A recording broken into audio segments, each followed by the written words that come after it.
अनुस्वारं परतरः अर्धन्दुलसिता कारेण रुद्रम् एतत्तवमनुस्वरूपम् गकारपूर्वरूपम् अकारो मध्यमरूपम् अनुस्वारस्तान्त्यरूपम् बिन्दुरुत्तररूपम् नादसत्तानम् शमिहिता सन्धिः सैषा गणेशविद्या गणकरुषि नृचगायत्री चक्रा श्रीमहागणपति देवता ॐ गङ्गणपतये नमः एकदन्ताय विद्महे वक्रतुण्डाय धीमहि तन्नो दन्ति प्रचोदयात् एकदन्तं चतुर्हस्तम् पाशं कुशधारिणं रदं च वरदमस्ति व्यग्राणं जगद्वयं रक्तं लम्बोदरं शूर्पं कर्णगमो रक्तवाससमो रक्तगन्धानुलिपितां रक्तपुष्पैः सुपूजितां भगवानुकम्पिनन्देवं जगत्कारणमच्युताम् आविर्भूतं च सृष्ट्यादो प्रकृते पुरुषात्मनाम् ॐ एवं ध्यायति यो नित्यं स योगी योगिनां वरः ॐ नमो व्रातपतये नमः गणपतये नमः प्रमदपतये नमस्ते लम्बोदर एकदन्ताय विघ्नविनाशिने शिवसुराय श्रीवरदमूर्तये नमः एकदर्वश्रीयोगीते सब्रह्मभूयाय कल्पते स सर्वविघ्नैः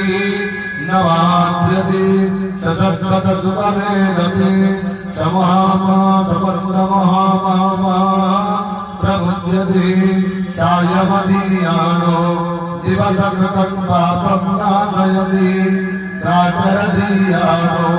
रात्रिकृतं पापं नाशयति सायं ज्ञानो अपापो भवति सर्वत्रादीयानो पवित्रो भवति धर्मार्थकाममोक्षं च विन्दति इदमधर्मशिष्यमशिष्याय नरेयो योजति महारास्यति समापीयान् भवति सहस्रावन्तराय यं काममदीवितं तमनयनेन साधये हरेण गणपतिं मविषुध्यति सवाग्निर्भवति चतुर्थ्यामनस्संजपति स विद्यावान् भवति इति अनर्गणवाक्यं ब्रह्मज्ञा चरणं विद्यां न विवेदि कलाचरेति यो दुर्वाङ्कुरैर्यजति स वै श्रवणोपमो भवति यो राजैर्यजति स योषवान् भवति स वेदावान् भवति यो मोदकसहस्रेण यजति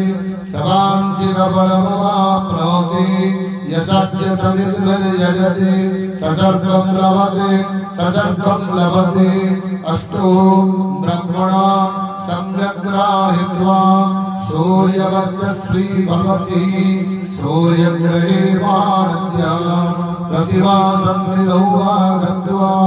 सिद्धमन्त्रो भवति महाविघ्नात् प्रमुच्यते महादोषात् प्रमुच्यते महाप्रत्यवायात् प्रमुच्यते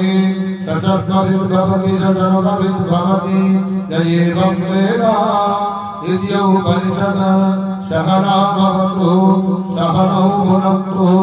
सह वीर्यं करवावहै तेजस्विनावधीतमस्तु मा विद्विषावहै हरिः ओम्।